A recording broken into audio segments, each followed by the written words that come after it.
Yo, let's do this thing. We're live. Let's go.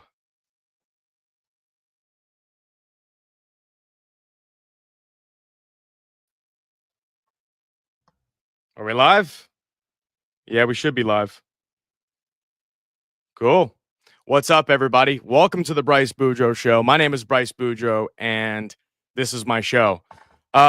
This is a big one. I've been looking forward to this since this weekend. Carli Judice is going to be on here in just a few moments. Unbelievable. Her performance this past weekend on UFC Fight Night, and it's got the whole world talking. I mean, she's like one of the top trending topics in the UFC right now. So happy to have her on. Louisiana's own Crispy Carli Judice here in just a moment. Before we get started, I gotta give a huge congratulations to my beloved McNeese Cowboys. I'm repping our back-to-back conference win. We just made history. We beat Clemson in March Madness. Everybody's brackets are busted, courtesy of the Cowboys.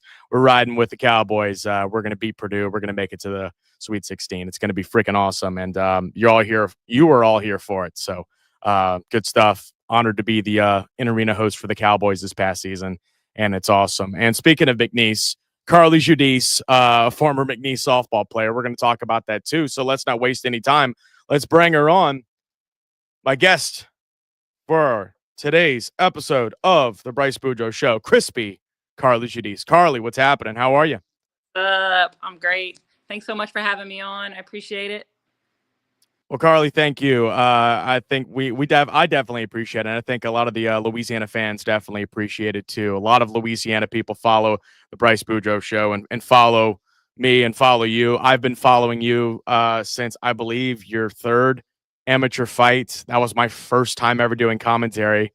First time ever like working at an MMA event was at Gulf Coast MMA here in Lake Charles. Whenever you defeated Kylie Lopez, and you've come a long way since then. Carli, it's no secret what you've done this past week in UFC Fight Night. You kicked off the show. Unbelievable performance. You are the trending topic right now in the UFC. How does all of this feel? And is this the craziest week of your life? Yeah, it's pretty crazy. And I've just been saying for the past few days, I'm so filled with gratitude about, I'm proud of myself. I'm happy about the people that I have in my life, the people that helped me get to where I am, my coaches, my friends, my family, all the people that support me back at home in Louisiana, all the people, all the fans from, other places too. Everything, all the people in my life just keep me going and keep me pushing forward to be the best. So, I appreciate everyone, and I just feel I'm full of gratitude, man. This week it's like so much excitement and everything, but I'm thankful for my life. Carli, yeah, I mean, I have to say, is it right place, right time, or is it just you're just that damn good? I mean, the whole world is like learning about you right now. But Carli, I got to be honest. Everybody in Louisiana, everybody that's followed you in your amateur career, we know all this about you. We know that you are nothing to mess with. You are absolutely a dog in that cage, and you are that damn good. So. I mean, we're all super happy for you, but whenever I watched it, I was like, you know what? I'm really not surprised. We've seen this before. Carli is that damn good. And the running joke is, Carli is yet to be beaten in the cage by a fighter. The judges have only, whatever their scoring is, but no disrespect to the judges. You took care of business. We're all proud of you. I guess we can go into the camp of this fight. When did you first learn that you were going to be fighting Yenisei Dubois? So I learned, I think about 13 weeks out. So I don't know when that was, maybe 2 or 3 months before this fight. I was supposed to fight on February 15th against Juliana Miller. She won Ultimate Fighter, so she had a big hype behind her. I think she was coming off 2 losses, but then she ended up getting injured. So she pulled out, and then they replaced her with Yenisei Dubois, and she had so much hype behind her because she just came off Contender Series. Viral knockout, so they were trying to hype her up and push her. So yeah, it was good to get the win, obviously, when they were trying to hype somebody else up, kind of steal the hype. After the fight, my boxing coach, he was like, "That's how you steal a hype," and I was like, 100%, yeah. Yenisei, she had a good run with the Ultimate Fighter, and sadly, that was kind of what happened with her. We'll see what happens with her career, but the topic of the show isn't about her. It is about you. And um, it you've had a this was your third official fight with the UFC. We were all watching for that one for Contender Series against Ernesta. Canesta. Yeah, and she got a hard name to pronounce. A lot of people in the UFC do. But I'll never forget watching that. And I mean, that was insane. I mean, that was an incredible fight. And then afterwards, Dana at the end of the night on Contender Series, Dana was like uh told her, he was like, no disrespect, but like y'all fought like dudes in there, like, and that's why you both get a contract. So tell me the story leading up into it. I know you've told the story a million times. Leading up to Contender Series, I was told that this was a bit of a shocker whenever you went on Contender Series. You were at work, right? And it was just kind of like, you want this or you don't want it. It was a complete shock. Go behind the scenes. Al, sorry. Go behind the scenes and tell us a little bit about what was that like, learning about you're going to be on the Contender Series. Yeah, well, I was at work. I worked at a Great Harvest Bakery for 3 years, 3.5 years, I think. And I was making sandwiches, just flipping, pressing on the panini press, making sandwiches. I get a call from my managers, and that's always exciting because what that means, Fight News. So we were waiting for Fight News anyway to fight locally or something like that. So when they were calling, I just figured it was like just another fight, which is great. But then my managers were like, hey, we got Contender Series. First, I couldn't even believe what I just heard. Then he said 10. And then I thought, I'm 17 pounds away. So it's like so many thoughts going through my head. It's like, that sounds like the best thing ever, but I don't even know if I can make weight. So let me call my coach, because I wasn't, my first reaction wasn't, yes, let's do it, because I was 17 pounds away from 125. So it was kind of scary, being that it was 10 days away. So I called my coach, and he was like, well, who says no to a Contender Series opportunity? I think we should just make the weight, which is a lot harder than it sounds. It's really pretty hard to do, cut 17 pounds in 10 days. But anyway, we ended up saying, absolutely, let's do it. And I remember just thinking, like, I have no option. Like, I have to make weight. I told them I could fight, so we're going to make the weight. And I think, mentally, I gave my body no other option. But I work with Claire Savage. She helped me with that weight cut. She got my weight down. She told me exactly what to eat, exactly what to do. And we made the weight. It wasn't easy, but we did it. We didn't even know if it was possible, but come to find out it was. Especially with a strong mind and great coaches, we got there. So, yeah, I don't know if I answered your question, but that was the story behind it, how that kind of happened. We didn't even expect it, like I said, because I had usually don't get called unless you have 5 or 6 wins. So I was very young, and I definitely wasn't expecting the call. But thanks to my managers, great management team, I wouldn't be where I am without them. So shout out to Sucker Punch. They're great over there.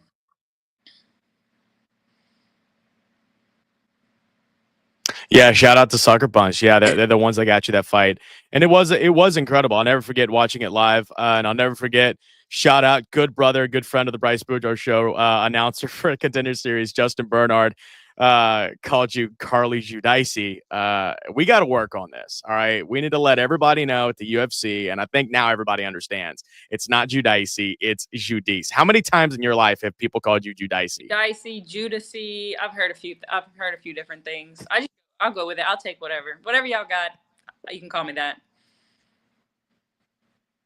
Well, shout out Jose Martinez, ring announcer or cage announcer for UFC, for your fight. Called you the correct name, Crispy Carli Judice. And we can go back to that Contender Series fight, and afterwards, you lost by decision, and at the end of the night, that's whenever Dana rewarded you a contract. So you weren't even there at the Apex. You had left afterwards, right? Tell me that story, leaving the Apex, and what y'all did afterwards, and then finding out that you were rewarded a UFC contract.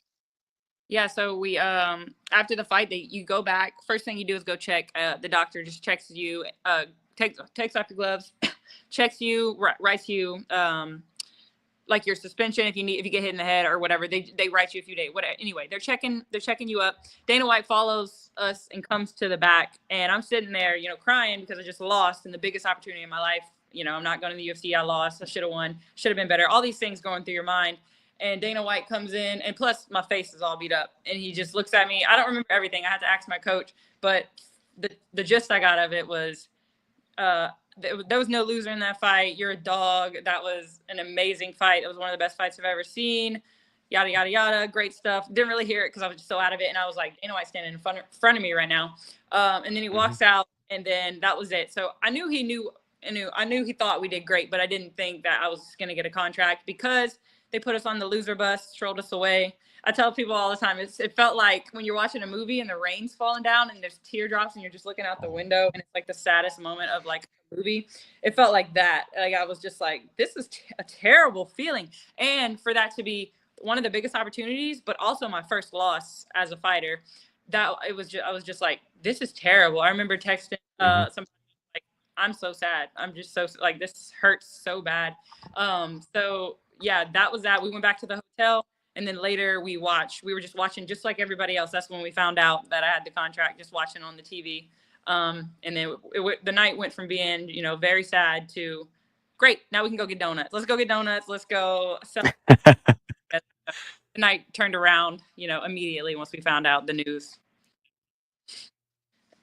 Yeah, I'll never forget that. I mean, I remember after your fight, I think we were all kind of sad, but we were happy for it. I mean, we're like, you represented Louisiana to the entire world. And I remember I shut it off, and I forgot what I was doing. I think I was at a local watering hole or something. And then I just checked my phone and like Carli Judice awarded UFC contract. I'm like, what? And then I was like, yo, this is amazing. Hell yeah. But you mentioned, hey, let's go get donuts. That's like your post-fight ritual, right? You always got to go get a donut after your fights. When did that start? Why is that? And tell me, what is your favorite donut flavor? Your go-to?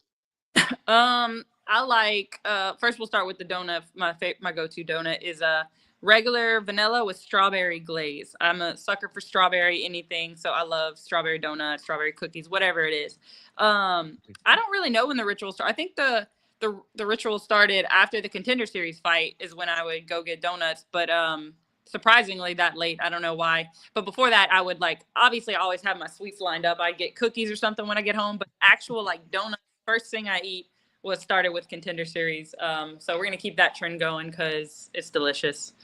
But yeah, the donut thing came from, most people know my grandparents owned a cake shop growing up. And she fed us sweets all the time. Like in high school, I ate cookies for breakfast. I was passing through their house on the way to school, grab a cookie because my pop, they just always had stuff. And it's like, I'm addicted to sugar. And thanks, Granny, for that. Appreciate it. Struggling. Yeah, that's pretty much the story behind that. Most people already know why I'm addicted to sugar, but I can turn it off though. It's like I can cold turkey it whenever. Well, not really cold turkey for my weight cuts. I never miss weight, so it's not like I'm that crazy, but I definitely when I have time.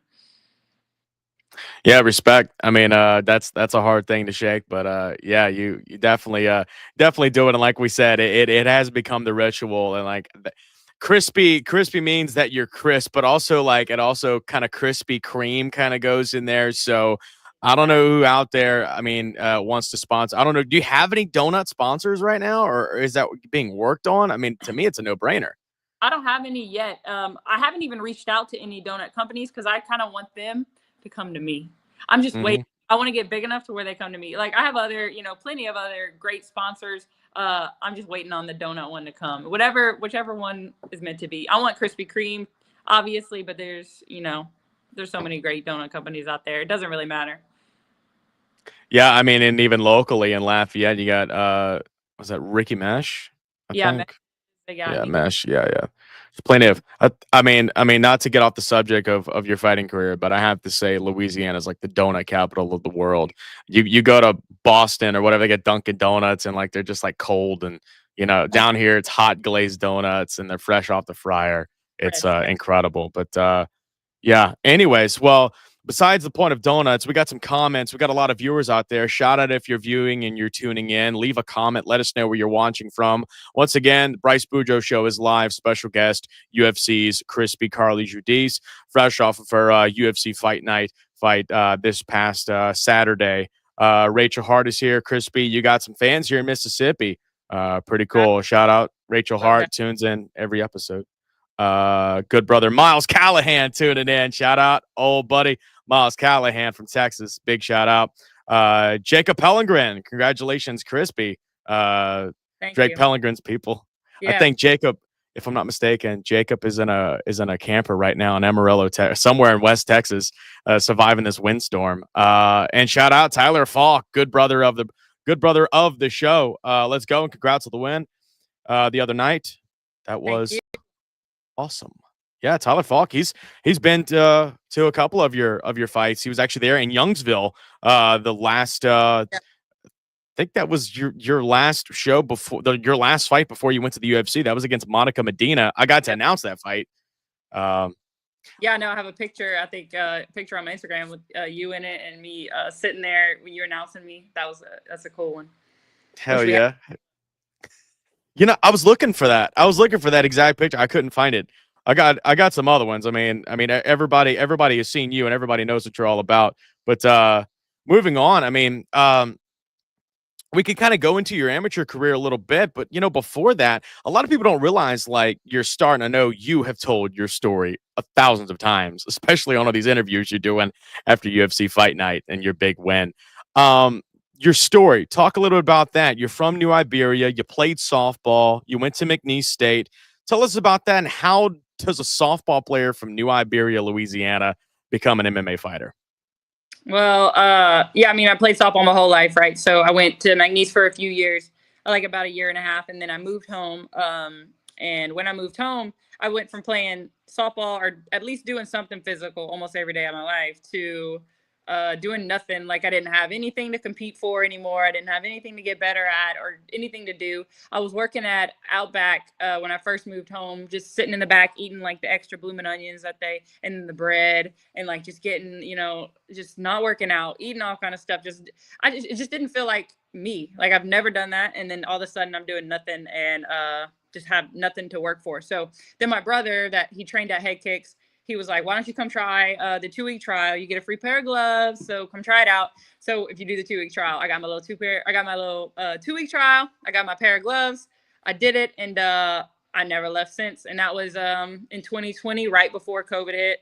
I think it was like a month or two before COVID that I was training at Head Kicks. And yeah, I've never stopped since, and changed my life forever. One of the best decisions Yeah. I've ever. One of the best decisions you've ever made. Like you said, I gotta say though, Outback, that'd be hard to work there. I mean, you said it best. Blooming onions, coconut shrimp. I mean that stuff. That's where it's at. But and their bread, their pumpernickel bread they got. Yeah. Yeah. Hell yeah. Well, I mean, like you said, you made a decision. It was something that you did. You never look back. Your brother, I don't know if I've ever met you. Does your brother still fight, or does your brother train or anything? No, he never fought, and he kind of trains on the side at the gym, but he doesn't have a gym he's training at. He kind of just does it for fun. I get it. I get it. Okay. All right. But Well, if he would have never, I don't know where I'd be. I'd probably be a manager of Outback if if it wasn't for him. It's what they call, I think it's called like the butterfly effect, right? Like you stomp on a butterfly and like anything in your life can change or whatever, or like a stone throw in the water. Anything could, like the simplest move in your life could totally change the outlook. Yeah. I mean, there you go. Like you said, you would have been like a manager at a restaurant, like an Outback or something in Lafayette. And then now look at you. Let's see. Oh, I found this. Check it out. That was you and Kylie Lopez at the Burton Coliseum. That was the one that I did commentary for. And you know what, Carli? Every time that I remembered seeing you fight, I mean, I did commentary for all your fights at Gulf Coast MMA, and I'll never forget that fight. I mean, y'all beat the hell out of each other. And shout out Kylie Lopez. She's got a family now. I think she's got 2 little kids, or she's got one on the way. Shout out. She had a great career, and I don't know if she's still fighting or not, but big fan. I mean, y'all tore the house down to the Burton Coliseum. I think y'all got fight of the night too. Yeah. So, Yeah. Night. and sorry, go ahead. Like I think that fight has 24,000 views on Instagram, or not Instagram, YouTube. That fight is like well known, and it was awesome, and that fight was so fun for me. That was the first fight that I've ever like gotten to the most flow state I've ever been in, and it was just so fun, and it was a great night. I remember that night like it was yesterday.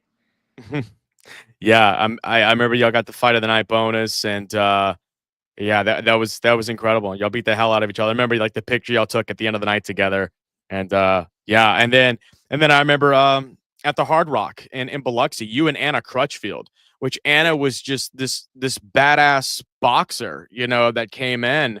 And it was like, well, this is Carli's toughest fight yet. And then y'all went the distance. Didn't you break your hand or something in that fight? You did something to your hand.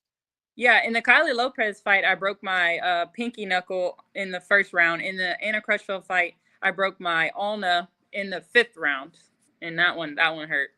That one hurt bad. That's why you can see in the Kylie Lopez fight, I stopped throwing my right hand as much, and I was just using jabs and kicks because my hand was broken the whole fight. And then at the end of Anna Crutchfield fight, you could tell. I can watch it back and tell that my arm was broken because I didn't throw it anymore because it was a rough one. But yeah, I broke. That was two back-to-back fights that I broke my arm and had surgery. Two back-to-back fights. So yeah, I remember that time just thinking like, wow, this is a lot of surgery, a lot of time off from injury, and I was just like, remember feeling nervous that like I was moving too slow for my career, that I didn't have time because I started so late training. I didn't have time to get injured this much, and I remember being upset about it. But looking back, I'm just thinking about it right now. This is the first time thinking about this, and yeah, it's crazy to think. It's like I did have time, and I am where I am now just because I just put a lot of work in to make up for lost time. So it's cool to think about. 100%. It's all about the road, and leading up to what happened this past week. And we mentioned the Anna Crutchfield fight. I never forget doing commentary for that fight, and it was unreal. I mean, that was. I'd have to say in my career doing commentary, which I really don't do commentary a lot, definitely top five fights I've ever done commentary for. And I'll never forget after the fight, you win. And I think we went to an intermission because it was the last amateur bout. And I remember like they had t-shirts they were throwing out and they made you throw a t-shirt. And I'm like, isn't her hand broken? Like, what the hell? No, Like, what? they made me I think they made me sign one of my gloves and throw one of my gloves. That was it. That was Yeah. it. And I'm like, like, what do And y'all do? my other glove wouldn't come off because my wrist was broken and so swollen. We had to cut the other glove off Oh. because it hurt so bad. But yeah, no, real quick, I want to shout out Anna Crutchfield because she is killing it. She's going to be in the UFC. I'm calling it. Most people call it, but I'm calling it. She's going to be in the UFC real soon. We fought at flyweight at 125, but if I'm not mistaken, she's back. She moved down to 115 and she is killing it. She fights, for Fury, big promotion, and Mhm. UFC, if not already, if they haven't seen her, they're going to see her real soon, and she's going to be in the UFC. So we're both doing great, and it's awesome to see her, thriving. She's going to do awesome.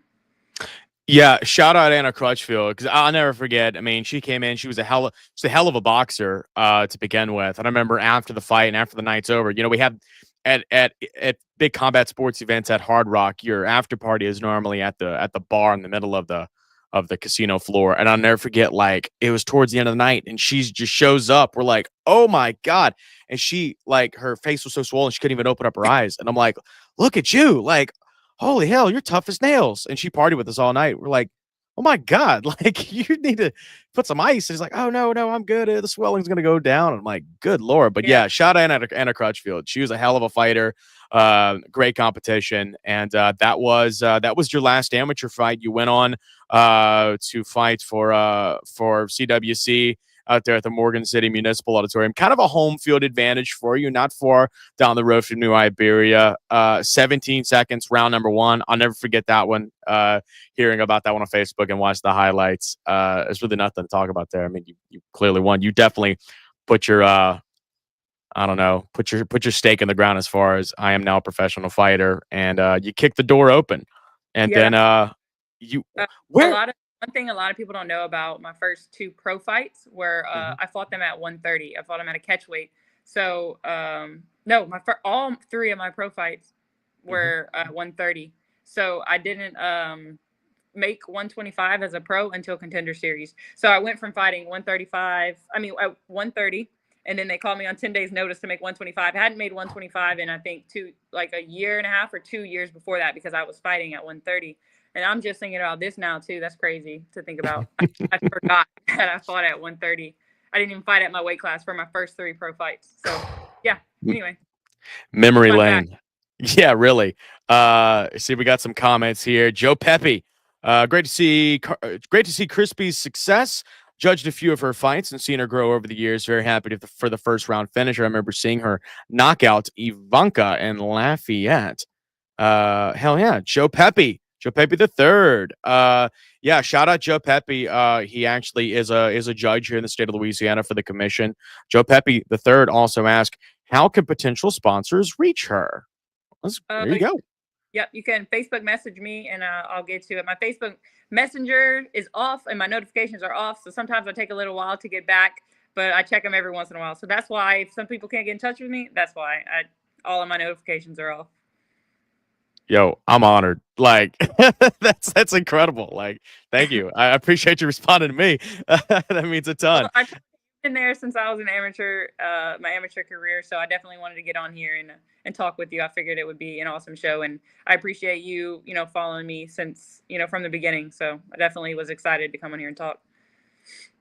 Absolutely. Yeah, thank you. Likewise. I mean, I followed you definitely whenever you were an amateur fighter, called like we said, called at least half of your amateur fights. Yeah, so yeah, definitely, man. Absolutely, Carli. Yeah, so Joe Pepe, there's your answer. Carli's accepting sponsors.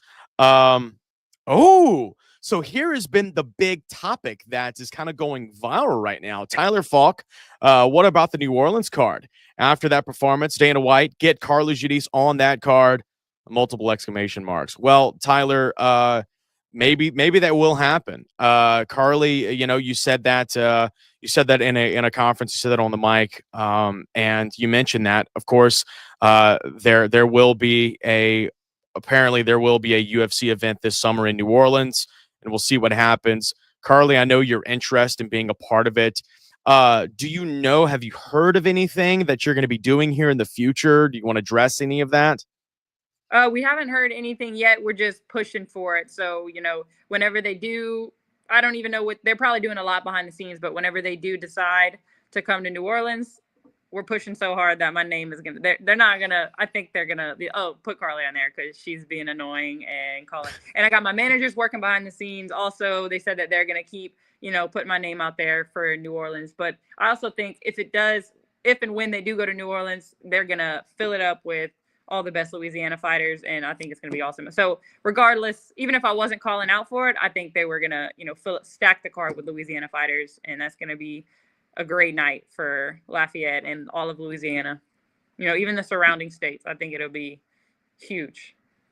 Yeah, definitely. Well, and that's what everybody has been talking about for years. They've always wanted UFC to come back to Louisiana in some form or fashion. You have Dustin main event it, and that looks more and more realistic, and you build the card with Louisiana fighters. So we'll see what happens, and fingers crossed you see Carli Judice on that card this summer when UFC comes to New Orleans.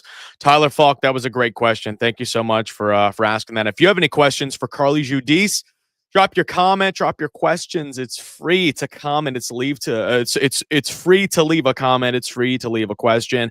And even if you don't have a question, if you're watching, don't stay silent. Let us know where you're watching from. We'll definitely give you a shout out. That's all free. Carli, moving forward, I mean, throughout your career, you went up after you fought Ivana Coleman and in Morgan City at the auditorium there. You had a fight, if I'm not mistaken, it was in Maryland, right? Yep, in Maryland. They had called me. We were having trouble finding a fight. So, and I was waiting for longer than I wanted to. So my managers reached out to someone over there. They're from up there. I think it's Virginia, if I'm not mistaken. So they had connections up there. That's how I ended up way up there. Way over there. So they sent me over there to Maryland. I remember that was my first time fighting away from home, right? So I'm always close to home. My family's in the crowd. People, I know and love are in the crowd screaming my name. For the fights we were talking about earlier, my family got the whole crowd to chant my name. So it's very comfortable, very awesome to be. But then you send me to Maryland. I'm alone. I'm in enemy territory. I remember feeling really nervous for that fight because it was different. The nerves came from it being unfamiliar. But yeah, we ended up getting the knockout there. I landed a body kick and it kind of hurt her, and then I finished her with a right hand. So that night was great to get. And yeah, I don't know. I'm rambling on this one. It's all good. Well, that's what the show is all about. The show is all about rambling and talking. Yeah, I'll never forget that fight. I remember we talked about it a while back, but it was like you go into enemy territory. I think the auditorium or the building that y'all did it, and it was like sold out. Everybody came there to see that girl that you fought, and you beat her in her hometown. You went in her backyard and you took care of business. And so I mean that was incredible. That was like the first time that I remembered you going and because you're no longer an amateur fighter. You got to go take these big fights now, and a lot of people don't realize there's not as many female fighters as there is male fighters. So it's like that pool is a little bit smaller, and so you just got to branch out and you got to go where the fights are. And most of the time, a promotion's going to fly you in because they need someone to fight. But yeah, that was massive. I'll never forget that. You going up there and sold out crowd and everybody came to see that girl fight, and you took care of business. Speaking of a pool of talent as far as female fighters out there and compared to the male fighters, there's a lot of people out here in Louisiana where you're from, that watch you, and there's a lot of people that come to the fights that pay tickets and they want to see you fight. Do you ever think about the future of female mixed martial artists out there, little girls that are in the crowd that might be watching you? Does that even cross your mind that maybe there's a girl that gets inspired to go to our local gym and start training because of you? Yeah, that's exactly what I hope.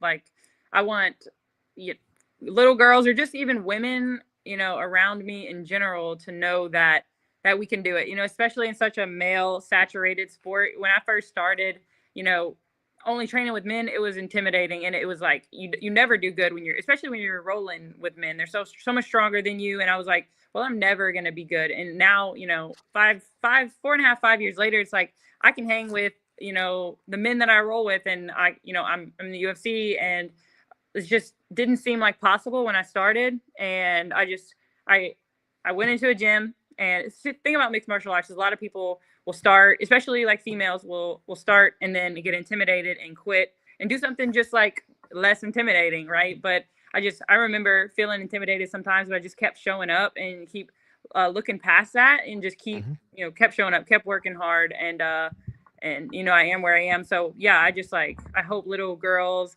and even women around me just, see that we can do it, and you just got to keep showing up though. That's the thing. And it's like showing up even when times get hard, keep showing up even when you feel like you're not getting better. Because you will get better, and you will, overcome, and we can do amazing things. Women can do amazing. Like there's so many women out there in fighting and anything that accomplish great things. And especially fighting. It's like, we don't see a lot of women fighting, but they're coming up, and, I appreciate even all the other women that are showing little girls in their hometown that we can do great things. Well said. And one that I want to mention that's on the come up right now in the Lafayette area, someone that you know very well, Claire Savage. Claire, didn't she help you out with your strength and conditioning before this fight?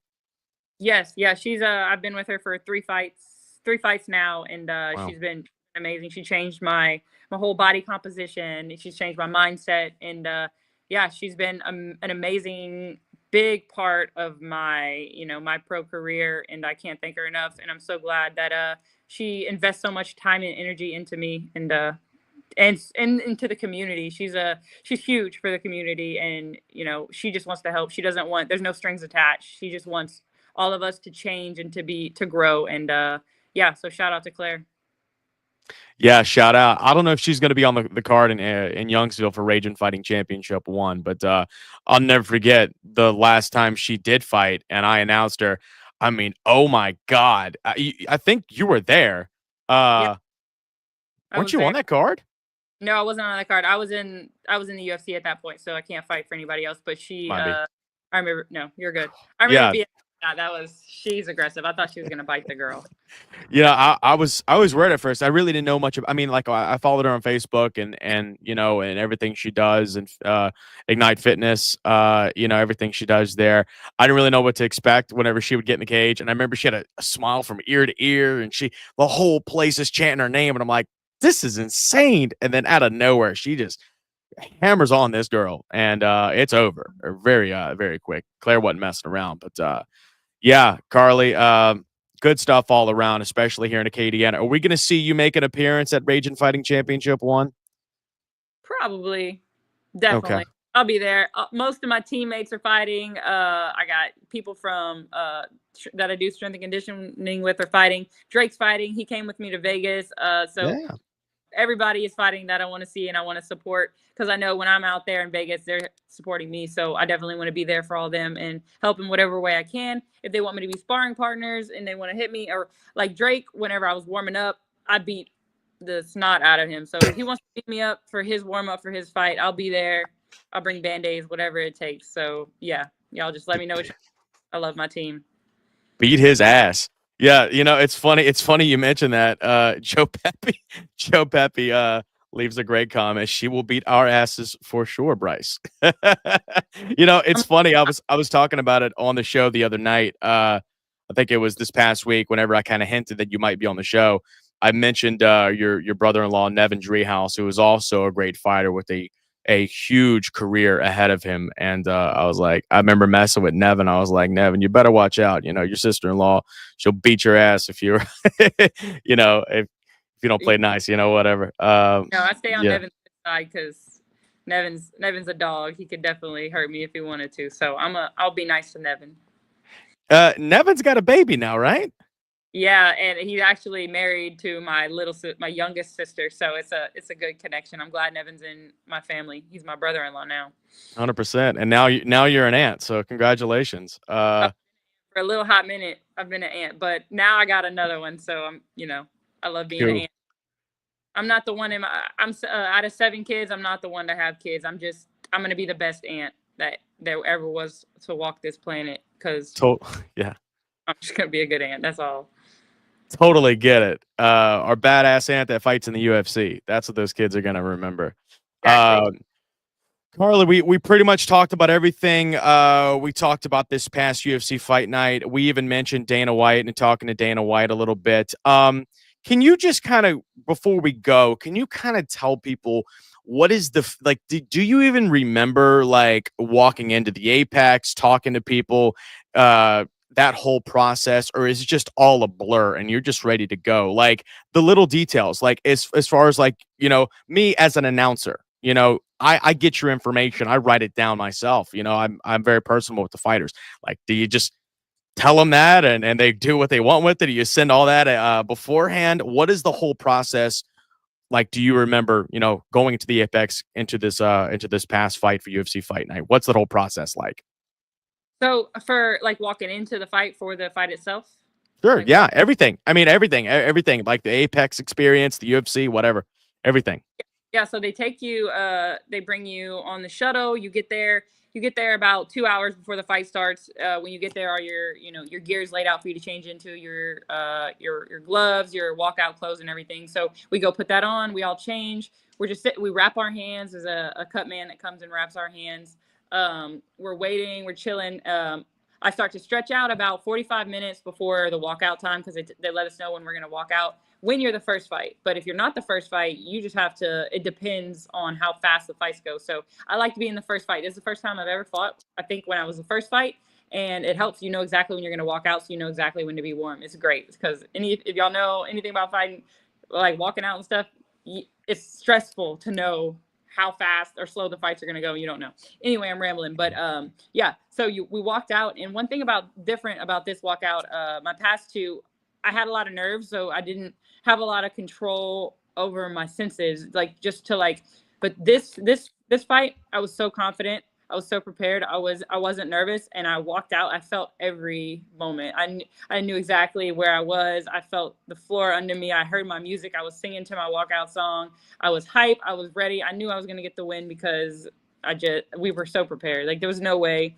I did everything, no stone left unturned. I remember walking into the cage. I remember her walkout was really long. I turned to my coach and I turned to Walt, my boxing coach. I said, she's putting on a show, because she was walking out. She was like taking forever, like, doing all kind of stuff. She's taking forever. And I said, but we're about to put on a show.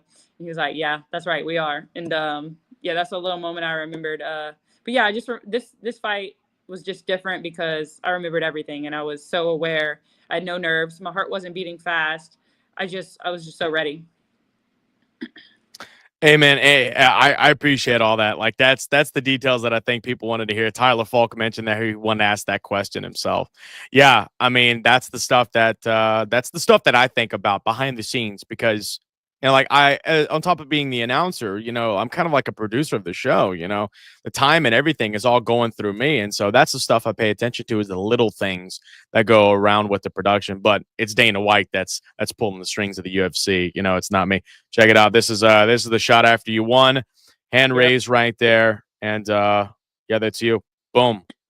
Performance of the night. Got that bonus. You got that Hunt's Brothers Pizza franchise money right now. So we're all happy for you, Carli. That's what I told Drake. I'm like, bruh, if I had UFC performance of the night bonus, I'd go open up a Hunt's Brothers Pizza franchise. Just why not? Hell yeah. Well, Carli, look, I definitely appreciate it. I got to say, I was on the interstate. I was headed home from Baton Rouge, had an event, and I was talking with somebody, and they're like, "You better turn on your TV. Carli's walking in the octagon." I'm like, "Oh my god, I totally forgot. This thing started in the afternoon." So I pulled over at the truck stop in Doosan, and I watched it from the comfort of my car on the phone, and like I literally caught right at the very end whenever you were laying it on her right after the head kick. Ironically, head kick. Shout out to head kicks, MMA. Yeah, so Carli, Louisiana's happy for you. Louisiana's proud of you. You represented this state and this community in this area very well. Carli, how can people follow you? You can follow me on Instagram, Crispy Carli J. I'm going to be getting an X soon. Sorry, I'm a little slow on that. But Crispy Carli J on Instagram for now. And then you can find me on X pretty soon here. Oh, okay. Hey, before we go any further, Joe Pepe, who's also a judge, this is actually a really good question. Do they have a fighters rule meeting with the commission at the Apex? Serious question. So kind of like we do here in Louisiana. Do they do that? Yes, we do have a fighters. Well, we have I guess it was a fighters rule. Yeah, pretty much we do. Yeah, it was weird. It wasn't right before the fights. I think it was the day of weigh-ins, the day we weighed in. So yeah, it was the day before. But yeah, we had a little fighters rule meeting. Well, there you go, Joe. Your question's answered. You can follow Carli everywhere, like she said. She's working on getting an X, but hey, whatever. Carli, definitely appreciate you. We're looking forward to what the future looks like. You get some rest. You definitely enjoyed it, and maybe we'll see you here on March 29th at the Youngsville Sports Complex. Who knows? Yeah. Carli, we appreciate you. Any last words before we go? Yeah, I just want to, for all the people I didn't get back to or may have commented on my post during fight week, I just want to thank everybody so much for, supporting me and liking and sharing. I may not see all of them or I may not get back to all of them, but I appreciate them so much. And everybody's support really drives me and pushes me to keep working hard and keep getting wins and keep repping Lafayette, keep repping Louisiana. And I'm going to continue to keep working and hopefully continue to make everybody proud. So yeah, thanks everybody. Hell yeah, repping Acadiana strong. Well, ladies and gentlemen, thank you all for tuning in. Thank you to everybody that left a comment, left a like. We definitely do appreciate it. So that is Carli Judice. Let me see. Where's the finger at? There. No, wrong way. Boom. That's Carli Judice. I am Bryce Boudreaux. This is the Bryce Boudreaux Show because my name is Bryce Boudreaux, and this is my show. Good night, everybody. Thanks for tuning in.